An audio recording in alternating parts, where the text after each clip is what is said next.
Et de deux pour les opérateurs économiques suédois au Togo. Cette fois-ci, c'est la Cosmopolite Merchant, un réseau d'opérateurs économiques de la Scandinavie Benno, en Suède, dirigé par cet homme suédois d'origine togolaise qui s'engage dans une nouvelle dynamique en matière d'affaires au Togo. Un nouveau départ et donc un nouveau souffle dans l'environnement des affaires entre les deux pays. Cela se discute au cours de cette rencontre. Un forum entre la Cosmopolite Merchant et les pays de l'UEMOA. Cette démarche s'inscrit dans le cadre de la coopération que le Togo a aujourd'hui avec les pays de l'Europe.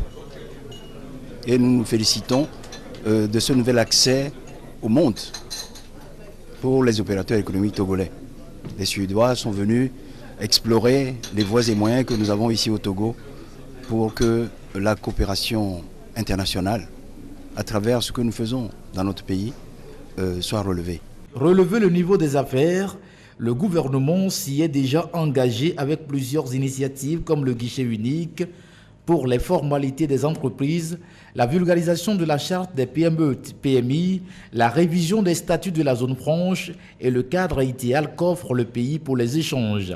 La démarche des opérateurs économiques suédois vient à point nommé. Elle s'inscrit dans cette vision au nom de la globalisation. Cette globalisation qui nous dit aujourd'hui de ne plus rester sur place. Et que vous avez vu que la Chine est partout aujourd'hui.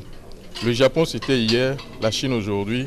Et je nous dis que le prochain c'est la Suède. Et c'est dans ce cadre-là que nous sommes en train de sortir pour aller vers les pays en voie de développement et surtout les pays que nous voyons qui sont en construction. Pour joindre l'acte à la parole, un accord de coopération a été signé entre la CCIT et les opérateurs économiques suédois, qui décident d'ailleurs par ce biais de faire du Togo le centre de la mise en œuvre de leur projet. La visite concerne les pays de l'UEMOA et le Togo est le pays que nous avons privilégié.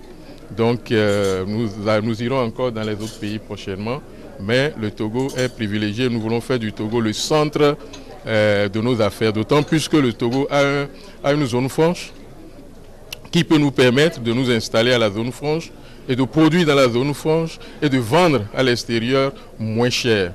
Les deux pays disposent de 3 jours pour asseoir définitivement cette coopération et après.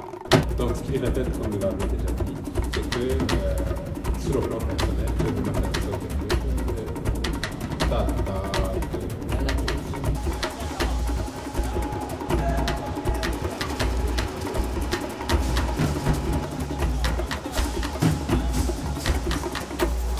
Den svenska modellen i det här avseendet kan många gånger vara en bra förebild för företagarna i ett annat land.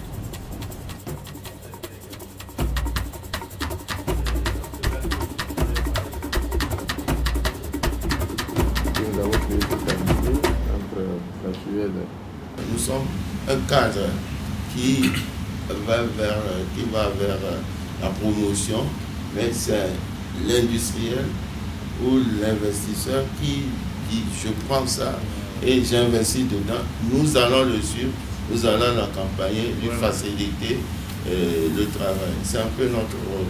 Mais nous ne substituons pas l'investisseur en tant que tel. Mais c'est à lui de faire son choix et nous l'accompagnons. Merci beaucoup, monsieur le président.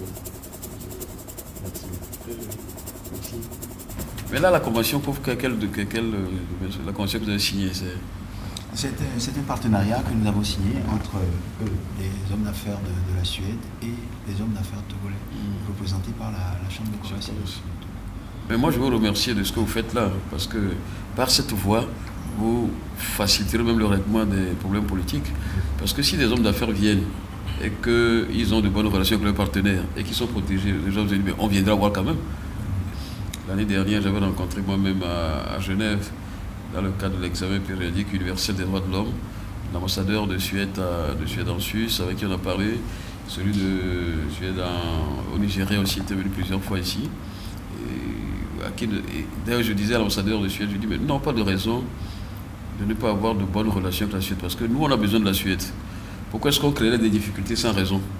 Donc, s'il y a des situations qui leur paraissent un peu difficile à comprendre, nous restons totalement ouverts, totalement disponibles. Mais en tant qu'homme d'affaires, je crois que votre langage peut même parfois être plus crédible. Parce qu'ils savent que vous êtes pour vos affaires. Si ce n'est pas bien, vous ne viendrez pas. Que vous soyez un peu plus longtemps à votre poste pour que ça soit continu. Nous n'avons pas les moyens de la Suède, mais je suis sûre que si on rentre en relation, la Suède aussi trouvera des petites choses au Togo à importer chez eux. C'est ça. Et ça sera aussi un moyen de visibilité du Togo. Voilà. Et je crois que moi, vraiment, ce qui m'intéresse, à chaque fois que je reçois des investisseurs, je dis, qu'est-ce que vous pouvez faire dans l'agroalimentaire?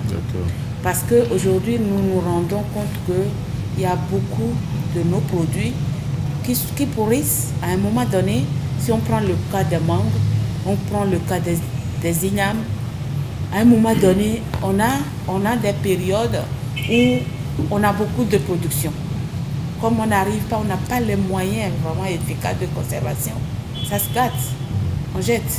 Alors qu'on aurait pu les transformer pour les périodes de soudure. Donc je crois qu'il faut y réfléchir. Si on a les moyens d'investir dans l'agroalimentaire de transformation ou de conservation de ces produits-là, je crois que ce serait une bonne chose pour tout le pays. Maintenant, il appartient à l'avenir proche dont ils nous ont parlé, de déterminer quand les bénéfices viendront. Mais ce que nous savons, c'est que nous avons des accords basés sur une coopération gagnant-gagnant entre la Suède et le Togo. Avec cette rencontre, le Togo sera désormais dans le cœur des Suédois pour un partenariat gagnant-gagnant.